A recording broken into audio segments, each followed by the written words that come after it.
And does everybody have the link? Good. Mhm. Okay. All right. So we're in Job 21. We're going to be picking up a little bit into the text.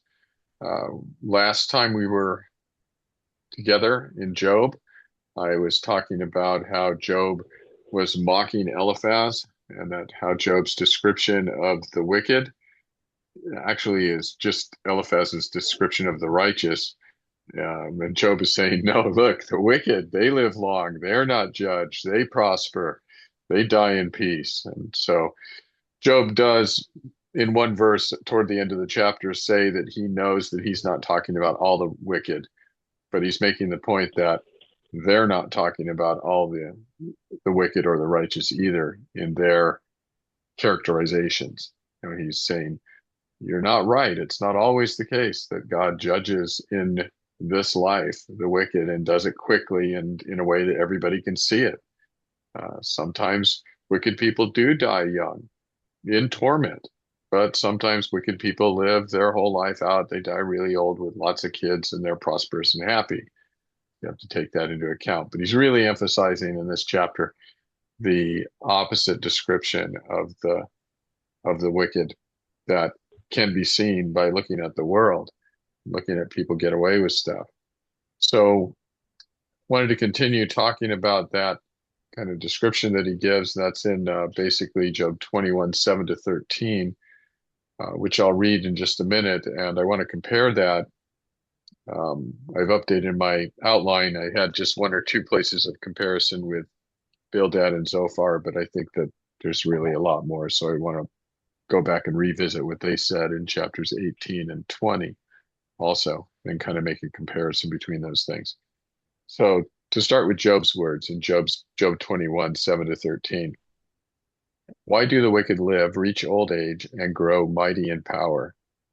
Their offspring are established in their presence and their descendants before their eyes. Their houses are safe from fear, and no rod of God is upon them. Their bull breeds without fail, their cow calves and does not miscarry. They send out their little boys like a flock, and their children dance. They sing to the tambourine and the lyre, and rejoice to the sound of the pipe. They spend their days in prosperity, and in peace they go down to Sheol. So Job's this is Job's response to the constant barrage of the philosophy of his friends. I want to go back and look at Job 18, 5 through 10, where Bildad uh, has this to say, and Job's going to respond to several of these points in what I just read. Job 18, 5 to 10, Bildad says, indeed, the light of the wicked is put out, and the flame of his fire does not shine. The light is dark in his tent, and his lamp above him is put out. His strong steps are shortened, and his own schemes throw him down. For he is cast into a net by his own feet, and he walks on its mesh. A trap seizes him by the heel, a snare lays hold of him, a rope is hidden for him in the ground, a trap for him in the path. So, in fact, I want to continue reading a bit more of that chapter. I'm going to go to verse 16 and just keep going. So, we ended in 10, 11. Terrors frighten him on every side and chase him at his heels. His strength is famished, and calamity is ready for his stumbling. It consumes the parts of his skin. The firstborn of death consumes his limbs. He is torn from the tent in which he trusted and is brought down to the king of terrors. In his tent dwells that which is none of his. Sulfur is scattered over his habitation. His roots dry up beneath, and his branches wither above. His memory perishes from the earth, and he has no name in the street. He is thrust from light into darkness and driven out of the world. He has no posterity or progeny among his people, and no survivor where he used to live. They of the West are appalled at his day, and horror seizes them of the East. Surely such are the dwellings of the unrighteous, such is the place of him who knows not God. So, we spent some time talking about that back when we were in chapter 18. I'm just going to highlight some things after I read the next part from um, Zophar, I believe, right? Yeah, Zophar, chapter 20, starting And in this verse. chapter 18. Yeah. verse 11 in the Hmm. NIV, it uses a, a phrase that I've never seen in the Bible before. It says, terrors startle him on every side and dog his every step. Oh, wow. That's pretty colloquial. Um, Interesting. Yeah. It conveys what it's saying there. Um, Yeah, Sure. Yeah. it just kind of tickles me. yeah. Yeah. Dog is every. So Job Yeah. 20, 5 to 28. This is Zophar. He said in verse 4, don't you know, Job, the way of the world, right? The exulting of the wicked is short, and the joy of the godless but for a moment. Though his height mount up to the heavens and his head reach to the clouds, he will perish forever like his own dung. Those who have seen him will say, where is he? He will fly away like a dream and not be found. He, he will be chased away like a vision of the night. The eye that saw him will see him no more, nor will his place any more behold him. His children will seek the favor of the poor, and his hands will give back his wealth. His bones are full of his youthful vigor, but it will lie down with him in the dust. Though evil is sweet in his mouth, though he hides it under his tongue, though he is loath to let it go and holds it in his mouth, yet his food is turned in his stomach. It is the venom of cobras within him. He swallows down riches and vomits them up again. God casts them out of his belly. He will suck the poison of cobras. The tongue of a viper will kill him. He will not look upon the rivers, the streams flowing with honey and curds. He will give back the fruit of his toil and will not swallow it down. From the profit of his trading, he will get no enjoyment. For he has crushed and abandoned the poor. He has seized a house that he did not build. Because he knew no contentment in his belly, he will not let anything in which he delights escape him. There is nothing left after he had eaten, therefore his prosperity will not endure. In the fullness of his sufficiency, he will be in distress. The hand of everyone in misery will come against him. To fill his belly to the full, God will send his burning anger against him and rain it upon him into his body. He will flee from an iron weapon. A bronze arrow will strike him through. It is drawn forth and comes out of his body. The glittering point comes out of his gallbladder. Terrors come upon him. Utter darkness is laid up for his treasures. A fire not fanned will devour him. What is left in his tent will be consumed. The heavens will reveal his iniquity, and the earth will rise up against him. The possessions of his house will be carried away, dragged off in the day of God's wrath. So there's different emphasis in Bildad and Zophar, but they say many of the same things. And um, you can kind of look back and forth, but they both say, for instance, that the wicked are cut off while still young. Bildad in chapter 18, verse 5 says that. He says, indeed, the light of the wicked is put out, and the flame of his fire does not shine. The light, and then 6 and 7, the light is dark in his tent, and his lamp above him is put out. His strong steps are shortened. He goes on, I think he says more of this. Okay, so the that's Bildad. Zophar says his basic thesis statement in 20 verse 5, the exulting of the wicked is short, and the joy of the godless but for a moment. Though his height mount up to the heavens, and his head reach to the clouds, he will perish forever like his own dung. So that's 5 through 7. And then verse 11, his bones are full of his youthful vigor, but it will lie down with him in the dust. So in other words, he's still a youth, and he dies young here. And he says that again. This is a really important point in verse 22 and 23 of chapter 20. In the fullness of his sufficiency, he will be in distress. In other words, in the prime of his life. And to fill his belly to the full, God will send his burning anger against him and rain it upon him into his body. So he'll be cut down and judged by God. He won't live out all of his days, basically, is the point there. And Job's basic refutation of that is that he uses the Star Trek saying. He says, you know, that the wicked live long and prosper. This is what Job says, right? Says that in verse what is that? Verse 7 and verse 13. He says, why do the wicked live? This is chapter 21. Why do the wicked live, reach old age, and grow mighty in power? And then verse 13, they spend their days in prosperity, and in peace they go down to Sheol. So they're not judged. They're not cut off in the middle of life. They just live a long life, and it's good and prosperous, and they're happy. So his refutation is basically, look at that guy over there. you know, um, and it's quite simple. Both Zophar and Bildad say that the schemes of the wicked are their downfall. Bildad says that in chapter 18, verses 7, second half of that verse through 10. He says, and his own schemes throw him down, for he is cast into a net by his own feet, and he walks on its mesh. A trap seizes him by the heel, a snare lays hold of him, a rope is hidden for him in the ground, a trap for him in the path. All of these are descriptions of he's the one who laid the trap. He's the one. Well, it's the wicked digs a hole and falls into it. That's what's happening here. So Bildad says the wicked schemes of the wicked are their own downfall. The Zophar says the same thing in chapter 20, verse 12 to 14, and also 16. It says, though evil is sweet in his mouth, though he hides it under his tongue, though he is loath to let it go and holds it in his mouth, yet his food is turned in his stomach. It is the venom of cobras within him. And then verse 16, he will suck the poison of cobras, and the tongue of a viper will kill him.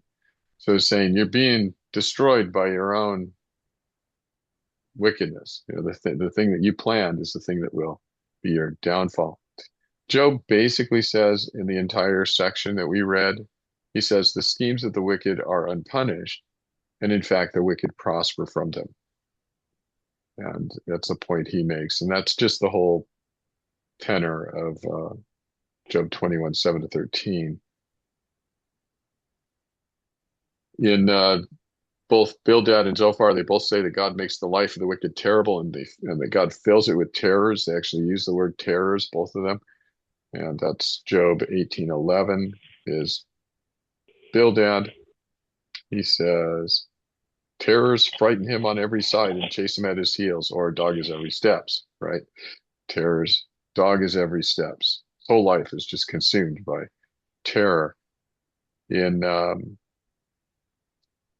Zophar says in Job 20, 24 to 25, says, he will flee from an iron weapon. A bronze arrow will strike him through. It is drawn forth and comes out of his body. The glittering point comes out of his bladder. Terrors come upon him. Job is going to say, and he said this, and it's probably worth reading the whole thing again after I read what he's saying. The life of the wicked is happy, filled with children, rejoicing, and prosperity. This is Job's point. I'm going to go ahead and read just the Job 21, 7 to 13 again. Or starting in verse 8. Their offspring, the wicked's offspring, are established in their presence, and their descendants before their eyes. This refutes they're gonna die young. These people live until they have grandchildren who are adults. That's what it means to be established. They have a steady income. They're established in the community. They're adults. Their offsprings are established in their presence, and their descendants before their eyes. Their houses are safe from fear, and no rod of God is upon them. Their bull breeds without fail. Their cow calves and does not miscarry. They send out their little boys like a flock. Their children dance. They're happy. They sing to the tambourine and lyre and rejoice to the sound of the pipe. They're all rejoicing.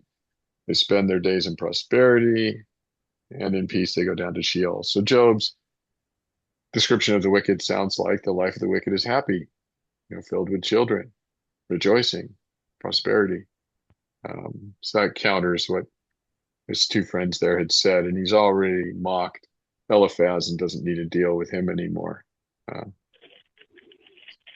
Bildad and Zophar say that in judgment the wicked loses everything he had while he's alive, loses everything. And so in Job 18, 15, and 16, Bildad says, in his tent dwells that which is none of his. Sulfur is scattered over his habitation. His roots dry up beneath and his branches wither above. So that's he's losing everything there. And then in Job 20:15 and 26 and 28, Zophar says about the wicked, he swallows down riches and vomits them up again. God casts them out of his belly, so he's going to lose them all, right? And then also in verse 26 and 28, utter darkness is laid up for his treasures. A fire not fanned will devour them. What is left in his tent will be consumed. And then verse 28, the possessions of his house will be carried away, dragged off in the day of God's wrath. So he loses everything. When we don't have to read Job 21 again, but we know Job basically says he continues to become more wealthy. He continues to enjoy the fruits of his wickedness. He becomes more and more prosperous in his wickedness, and it's never taken away from him. In fact, his children enjoy it. So, so he's flatly contradicting it, and he's probably got plenty of examples there. So he's contradicted them on those points, which are their main points. And then they say something about children, and so Job also says something about children. Bildad says the family line of the wicked will be cut off. His children will all perish. There will be no survivors to carry on his name. And that's Job 18:16 and 17. We just read some of that. 16 and 17. His roots dry up beneath and his branches wither above. His memory perishes from the earth and he has no name in the street. And then verse 19. He has no posterity or progeny among his people and no survivor where he used to live. Now, it doesn't mean he didn't have children. He just doesn't have, his name doesn't carry on. Their children, they die or they're ill repute or something like that. There's no good name that's left. They both actually say that nobody remembers this guy. So he's got no children carrying on his name. Chuck, Yeah. that sounds like that is the most direct application to Job's situation that I've seen so far. Yeah, the children thing. Yeah. Yeah. It's pretty insensitive. Yeah. But, from their point of view, Job's not listening and they need to do something to get him to listen, so yeah, Job 20:10, Zophar also talks about children. He says, the wicked's children will not enjoy the wicked's ill-gotten gain, but will give it all back to those he has robbed, which he calls the poor because they're poor because he's took everything from them. And what this means is that the children of the wicked will have no inheritance because the what they would have received is the ill-gotten gain, right? So now they got to give it all back, and so they have nothing. And that's 20 verse 10, chapter 20 verse 10. His children will seek the favor of the poor, and his hands will give back his wealth. What Job says about the children is really counters all of this. Job says the children of the wicked are happy in youth, successful and established as adults, and enjoy the fruits of their father's wickedness. So he's just like, boom, boom, boom. Everything you said is totally wrong. As I said, as I said earlier, he's not saying that that every wicked person gets away with everything all the time, but he's saying there's enough of them they aren't exceptions to your description. Your description is completely wrong. The actual description is sometimes the wicked prosper and sometimes they don't. And then there's Zophar's view, his main assertion in verses, I'll look at the verses in a minute, but he says it over and over and over. And the summary of it is, the joy of the godless lasts but a moment, and then they are cut off in the prime of their life. That's That's Zophar. And that's from Job 18, 5 through 7. He says, I'm sorry, do I have 18? Should be Job 20. Should be Job 20 on the outline. The exulting of the wicked is short, and the joy of the godless is for a moment.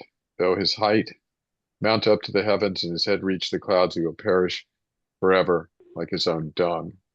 Nice image. Verse 11, his bones are full of his youthful vigor, but it will lie down with him in the dust. And then verse 23, in the fullness of his sufficiency, he will be in distress. So so he's young, he's enjoying his prosperity, and then this distress comes upon him, and then God destroys him, cuts him off. And Job's whole summary of Job 21, 7 to 13, the joy of the godless lasts their whole life, which is long and prosperous, and even extends to their children and children's children. So Job is, I think Job does, I think he successfully refutes the worldviews of all of his friends here in chapter 21, and that there really isn't anything that they can add to it, which is why the next cycle of speeches is going to be very short, because they just go, But so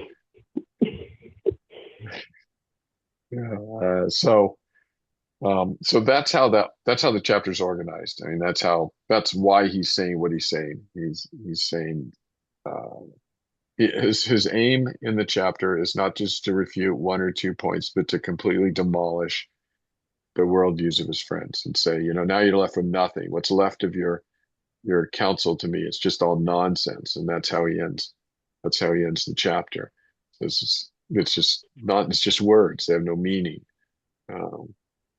So anyway, thoughts about that? Any of that? Yes. Okay. Go ahead. You can share. Okay. I started out by just focusing on chapter 21:7. That's where we started a week ago. And it kept hitting me, wicked, wicked, wicked, wicked, wicked. Where did all this wicked start? I know about the back and forth, but why is it wicked, wicked, wicked? And so I just did some searching, and it all started in Job chapter 3, verse 17, with Job's lament. And then from there it went to Job 8:22 when Bildad speaks. And then from there it went to Job 9:22. Job speaks. Job 10:3 and 15, Job speaks.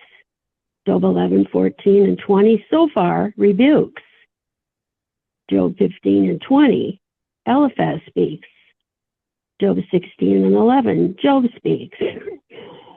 Job 18, 5 and 21, Bildad speaks. Verse 25 and 29, Zophar speaks. And now we're in 21, where 4 times wicked is brought up because Job is speaking. So the common thread I found with wicked is that at this point to chapter 21 is wicked seems to be the common thread. These boys are consumed with wicked. And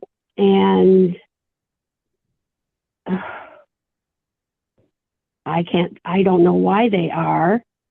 I don't know why they focused on that one point, because there's so much more in those verses, those chapters from Job 3 to 21 that are more than just wicked, but for some reason, and then what you've just taught tonight is like the cherry on top. It's just, they're relentless.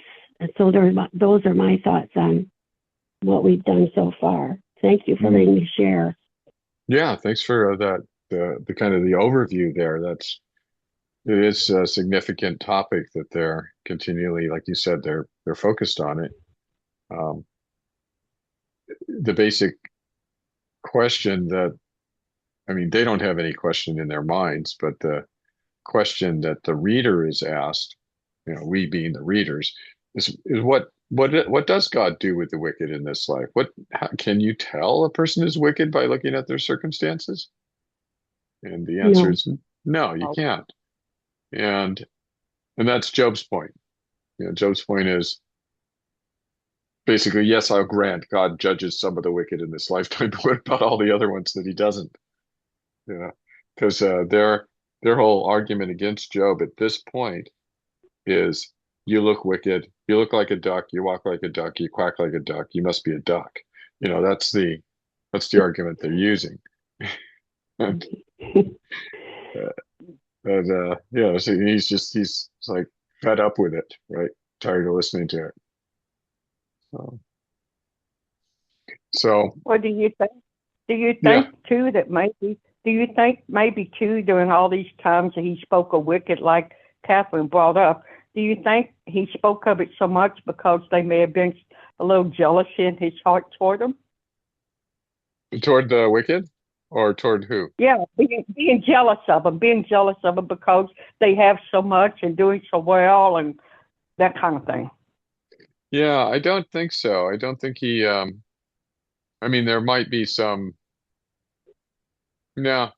Um, let's see.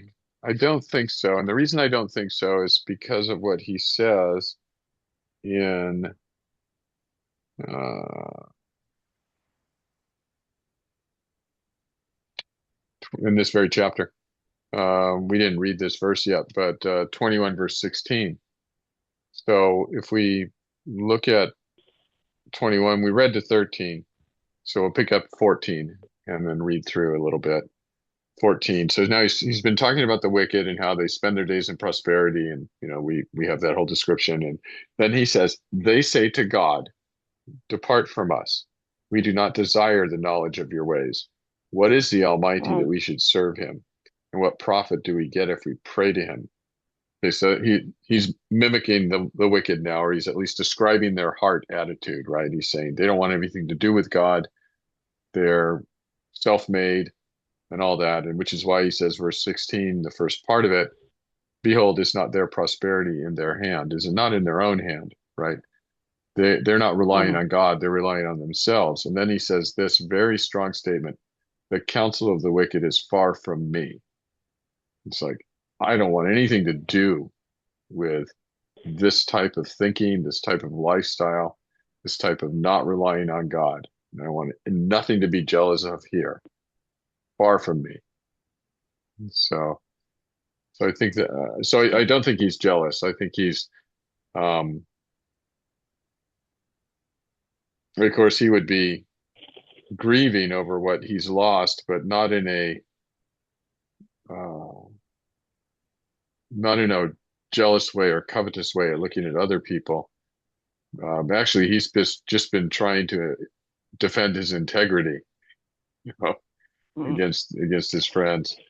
So anyway, that's my view. Do you or anybody else have a different view or something you want to say about that? I found something different about what Shirley just said and what you just said. Yeah, well, not different. Maybe that's the wrong word. You can correct me, which I would depend on. Back in chapter 21, beginning with verse 15 and then 16. Verse 15, who is the Almighty that we should serve him? And what would we gain if we entreat him? Behold, their prosperity is not in their hand. The counsel of the wicked is far from me. So now we go over to chapter 22, verses 17 and 18. This is what I noticed. They said to God, depart from us. What can the Almighty do to them? Now this is Eliphaz. Yet Right. he filled their houses with good things, but the counsel of the wicked is far from me. Is he mocking Job there? Yeah, he's mocking Job. Okay. Yeah. Thank you. I mean, Job mocked him, so, tit for tat, right? Yeah, oh yeah. I get it. It's catching up. Because you can see how mature these guys are, right? And the way they've been. Yeah. Yeah. Okay, thank you. Right. The interesting thing, though, what you read, the New American Standard, and I think probably the King James say the same thing in 21:16. the second part of it, 21 verse 16, the second half of that verse. I think what you read was the counsel of the, or the, the first part of the verse, their prosperity is not in their hand, right? Correct. I think that's what you read. And I did. the ESV says but is not their prosperity in their hand. So it's got the is and the not Yeah. reverse. It completely changes the meaning, right? So, Sure. Yeah. so if we take it as the ESV, it turns out that this is really an interesting thing that I noticed a lot. Even though it sounds like it means a different thing, in the end, it's actually the same point that's being made. So if it is ESV, behold, is not their prosperity in their hand, is not their prosperity in their own hand, that kind of thing. Job is saying, Mm-hmm. Job is saying, they're trying to get wealth by ignoring God. I don't want anything to do with that, right? And then, Mm-hmm. but if it's the New American Standard, but their prosperity is not in their own hand, then he's saying their fate is in God's hand and not theirs, but they Yeah. don't know it. They've Mm-hmm. rejected God, but their fate is in his hand. But I don't want anything to do with that because I don't want to reject God because I know my fate is in his hand. So it actually turns out to be the same ending point. It doesn't really matter if it's I mean, they look like different things, but they end up at the same point at the end. So Yeah. I find that to be Yeah. interesting. That is. So, and I think, for what it's worth, I I actually prefer the New American Standard. I just like it better because it goes back further in the text. If it says, "Behold, their prosperity is not in their hand," it goes back to the previous couple of verses, which are about them rejecting God. So it makes it more Mm-hmm. cohesive. Mm-hmm. Um, Mm-hmm. but that's no argument for what it should be. How it should be translated. That's just I prefer it because it brings in more of the text. Um, Mm-hmm. so I wanted to spend a few minutes talking about the prosperity of the wicked, and it's appropriate that Shirley brought up, jealousy. That is, I think, it brought up in a different context in Psalm 73. I think it's brought up, and we'll look at that eventually. But yeah, sometimes God's people look at the wicked and we kind of have a boy, man, things are easy for them. I wish things were easy for us. It'd be great. Um, why are we working so hard? Or actually, we never say that. We just go, well, we want to serve Jesus, but we also want to have these good things that these guys are enjoying. And Mm-hmm. um, Yep. so there is somewhat of a conflict there, right? Sometimes when we see other people prospering and we end up showing ourselves to be sinful in our covetousness, right? Coveting heart. Let's look at Psalm 31. Psalm 31, or Psalm 37, sorry. Psalm 37, verse 1. Just the repeated command, fret not yourself because of evildoers, be not envious of wrongdoers, right? And he goes on and says, for they will soon fade like the grass and wither like the green herb. Now, it kind of sounds like Zophar and Bildad and Eliphaz at that point. It's like, oh, they're prospering, but don't worry, they'll be gone soon. Um, and so how do we get around that, right? We've kind of talked about that before. Verse 3, Psalm 37 says, trust in the Lord, do good, dwell in the land, and befriend faithfulness. Delight yourself in the Lord, he will give you the desires of your heart. Um, so to dwell in the land is a we're not talking about the land of Israel. We're talking about the land as a picture of the eternal kingdom. To dwell in the eternal kingdom is to be in the kingdom eternally. And so, of course, compared to the life of the wicked, even if they live long and prosper, that's a really short time compared to being in the kingdom. And we are citizens of that kingdom right now. And so it is actually true that when you look at it, the wicked, even if they live to be 150 years old, they're that's their best life. Right. That's the best. Amen. And and it's so compared to eternity, that slice of 150 years is you can't even see it on a timeline. It is Right. so small. And then you think of God's people, and we in America are somewhat sheltered by the Lord's grace at this time, but that may not, they may change. That could change any time, right? But other parts of the world, they have it much harder than American Christians have. And they're actually suffering. We suffer because we can't find our favorite brand of soda at the store. That's the kind of suffering we go through. But suffering in the rest of the world is actual suffering, life-threatening stuff. And Mm-hmm. and so they suffer. Christians suffer, and wicked prosper in lots of parts of the world. And but comparatively, what is the best life now for the Christian is in the eternal kingdom. After death, Right. we are brought into the eternal kingdom, the consummated kingdom, and that is fantastic. And that lasts forever. And again, even if we lived 150 years, that's a little tiny slice, Right. on the timeline. It's nothing. Mm-hmm. Can't see it. The suffering is just like Paul said, these, small and momentary afflictions. He's talking about 25 years of being persecuted. Yeah. Mm. Oh, so it's having the eternal perspective is the thing that is important, and that's what the psalmist David here has. He's got the eternal perspective. Certainly, he's seen his own enemies triumph over him, and the wicked get away with stuff. He's not actually saying, "Oh yeah, they're bothersome today, but tomorrow they'll be gone." That's what it sounds like. But he's talking about in the context of the eternal kingdom. He's not talking about 15 years or something like that. Um, so verse 7 of chapter 37, be still before the Lord and wait patiently for him. Fret not yourself over the one who prospers in his way, over the man who carries out evil devices. Refrain from anger, forsake wrath.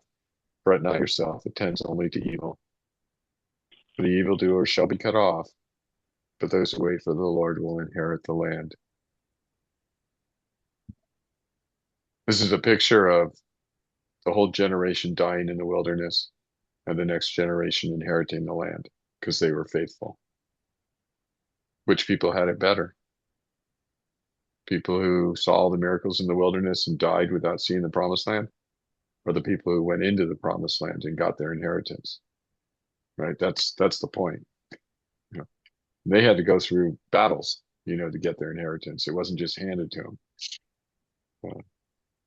Um,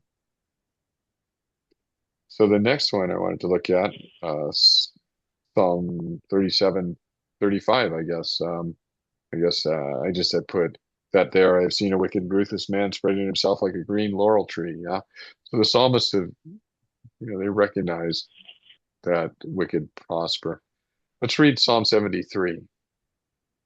That's really about this topic. I know we've read it before.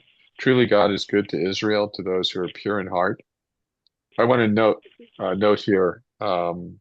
This is on a different topic, but I've been thinking about dispensationalism this week because of the Iran situation, and a lot of dispensationalists are saying that is setting up for the battle of Gog and Magog, and it's just a lot of interest in that end times type of dispensational scenario.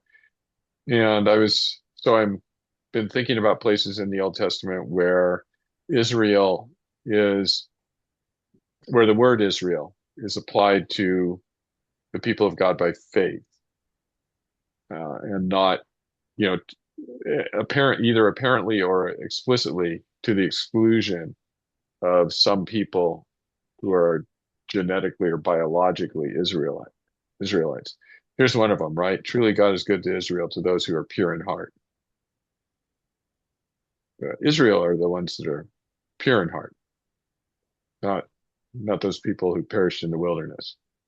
But as for me, my feet had almost stumbled. Oh, by the way, the reason why that's important in relation to the dispensational system is because the entire dispensational system is built upon the foundation. This is foundational of the separation between ethnic Israel, biological Israel, whatever, and the church. That the people of God is Jewish people in the Old Testament, and it's the church in the New Testament, and they're not the same community of people. But the foundation can only hold up the superstructure of dispensationalism, which is built upon it, if the foundation is sound. But it's not sound, because the Old Testament itself has many instances where Israel is applied to people who are people of faith to the exclusion of other Jewish people. And this is one of them. Verse 2, but as for me, my feet had almost stumbled, my steps had nearly slipped. I guess I should complete that thought. Sorry to do this. So the thought is, since the foundation's not stable and the whole superstructure is built on it, then dispensationalism is a house built on sand. And I think that's probably good enough to, you guys know what that means. It's going to fall down. Verse 2, but as for me, my feet had stumbled, my steps had nearly slipped, for I was envious of the arrogant when I saw the prosperity of the wicked. For they have no pangs until death. Their bodies are fat and sleek. They're not in trouble as others are. They are not stricken like the rest of mankind. Therefore, pride is their necklace. Violence covers them as a garment. Their eyes swell out through fatness. Their hearts overflow with follies. They scoff and speak with malice. Loftily, they threaten oppression. They set their mouths against the heavens. Their tongue struts through the earth. Therefore, his people turn back to them and find no fault in them. And they say, how can God know? Is there knowledge in the Most High? Behold, these are the wicked, always at ease. They increase in riches. It sounds like Job 21, right? This is Job's description of the wicked. He's just basically saying this. Verse 13, all in vain have I kept my heart clean and washed my hands in innocence, for all the day long I have been stricken and rebuked every morning. So that's their secret thoughts. And he said, if I had said, I will speak thus, I would have betrayed the generation of your children. So I would have misled them if I spoke my thoughts. But when I thought how to understand this, it seemed to me a wearisome task until I went into the sanctuary of God. Then I discerned their end. Truly, you set them in slippery places, and you make them fall to ruin. How they are destroyed in a moment, swept away utterly by terrors. Now he sounds like Zophar, right? Now he sounds like Bildad. Like a dream when one awakens. Oh Lord, when you rouse yourself, you despise them as phantoms. When my soul was embittered, when I was pricked in heart, I was brutish and ignorant. I was like a beast toward you. He's saying, I was upset, but I didn't really understand what the reality is here. I couldn't understand your revelation about this. Verse 23, nevertheless, I am continually with you. You hold me by my right hand. You guide me with your counsel, and afterward you will receive me to glory. Okay, so this is the difference between the righteous and the wicked, according to this psalm. The wicked look like they're prospering, and they're happy, and they're getting away with stuff, and they don't think God is watching. But God is watching, and he will destroy them, judge them. Maybe not, when they're young, maybe not before they've got away with a lot of stuff, but they don't ultimately get away with anything. God will judge them, and he will not be with them. But the difference between the wicked and the righteous is that although the righteous might have it hard in this life, God is with them, and God is guiding them by his Spirit, by his word. And they are following him, and they will follow him right into the eternal kingdom where he will take them after they die. And so So the psalmist says, I got nothing to be jealous about here. Why would I want to be like that? You know? So I got some trinkets and I end up with nothing. Rather start out with nothing and end up with everything. Right? Right. Yeah. So, so then he says, whom have I in heaven but you? There's nothing on earth that I desire beside you. My flesh and my heart may fail, but God is the strength of my heart and my portion forever. For behold, those who are far from you shall perish. You put an end to everyone who is unfaithful to you. But for me, it is good to be near God. I have made the Lord God my refuge, that I may tell of all your works. So God does put an end to the wicked, but it could be a long time. I mean, for a human lifetime, it could be a long time relative to that. But, we don't need to see the wicked being judged to know that God will take care of them. And he'll take care of them in a different way than he takes care of his people. Mhm.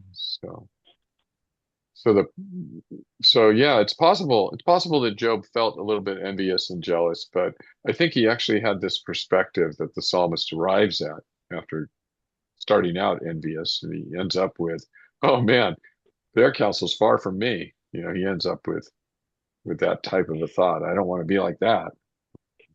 Mhm. Let's look at Psalm 92, verse 7. Uh, yeah.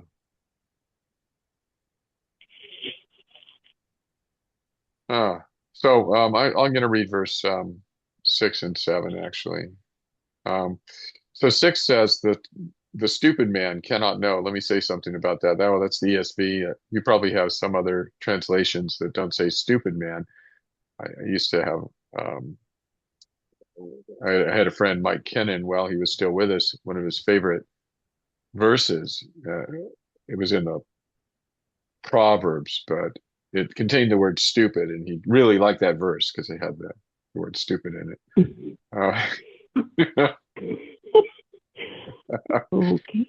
So the stupid man here is not intellectually not intellectually inferior or anything like that. He may be, but it's not what the word means. The word means brutish or dull, like slow of thinking, like not able to pick up on what's actually happening. So it's like what the psalmist called himself in Psalm 73. He said, when I was envying the wicked, I was brutish toward your revelation. I was like an animal, he said. I was like a beast.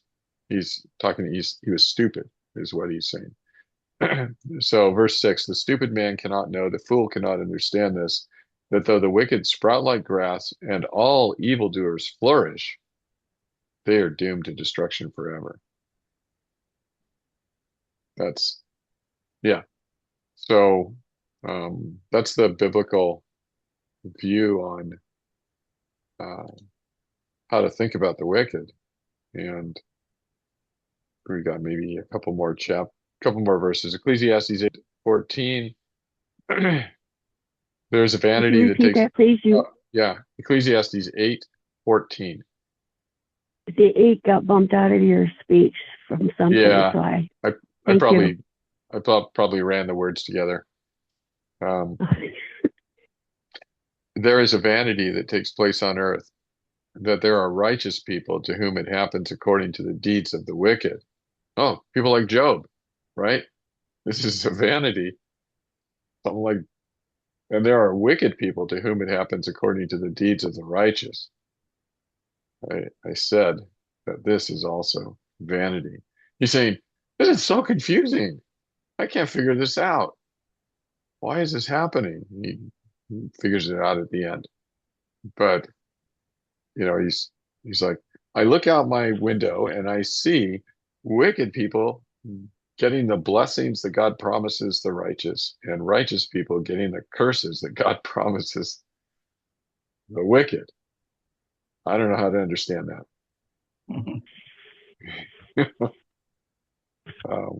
Jeremiah 12:1 and 2. Righteous are you, O Lord, when I complain to you, yet I would plead my case before you. Why does the way of the wicked prosper?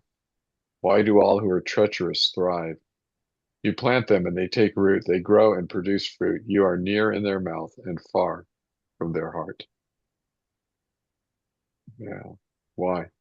So anyway, it's amazing to me that Zophar, Bildad, and Eliphaz can have the worldview they do when the uniform testimony of human experience and other scriptures is everybody knows and is bothered by the success of the wicked. And it's the only way they can have what they have is because they believe in justice, in a just God, but they don't believe that any justice happens after you die. So it's the only way they can get there. Um, so we already talked about 21:16, Job 21:16, the comparison between the ESV and the NIV also sounds like the New American Standard. Their prosperity is not in their own hands.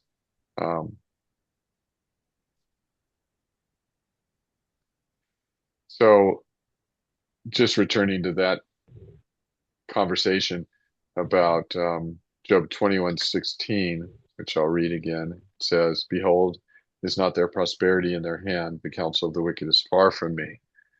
Or the other alternate translation, "But their prosperity is not in their own hands. So I stand aloof from the plans of the wicked." Daniel 2:37, I hope has something to say about that. I have a note there that it does. All right. Nebuchadnezzar. Daniel says to Nebuchadnezzar, "You, O king, the king of kings, to whom the God of heaven has given the kingdom, the power, and the might, and the glory." Now, the important part of the sentence here is it's the God of heaven who's given this to you. You know? But Nebuchadnezzar apparently doesn't hear that part. Um, he's going to later say, "Look at this that I did all by myself." Right? So he's got a little bit of a memory problem, hearing problem there.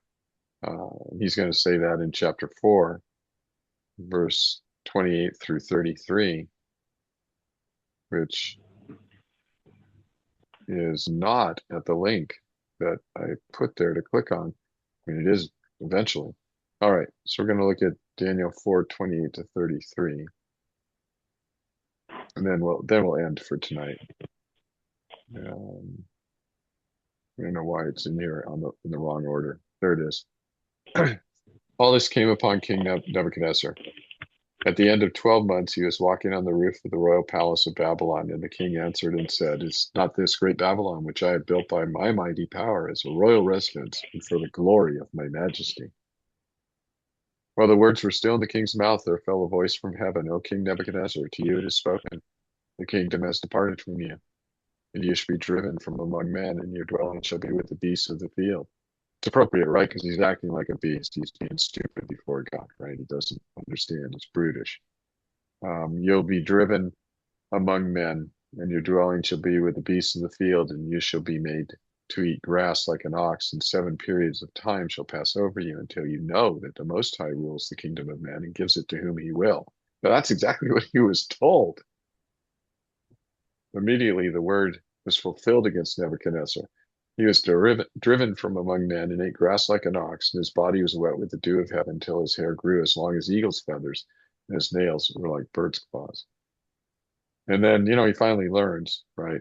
His lesson, it says, later on in the passage, when my reason returned to me, then he was restored.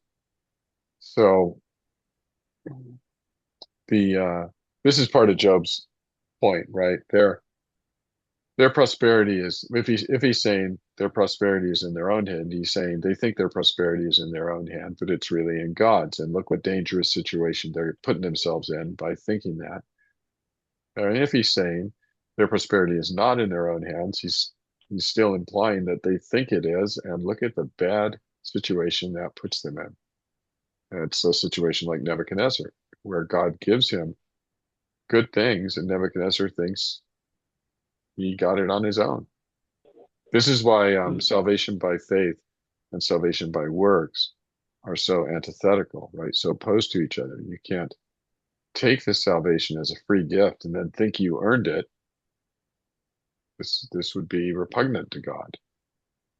We ought to be appropriately humbled and thankful for the gifts God has given us, including the salvation, which is wholly of God's own doing, His own grace.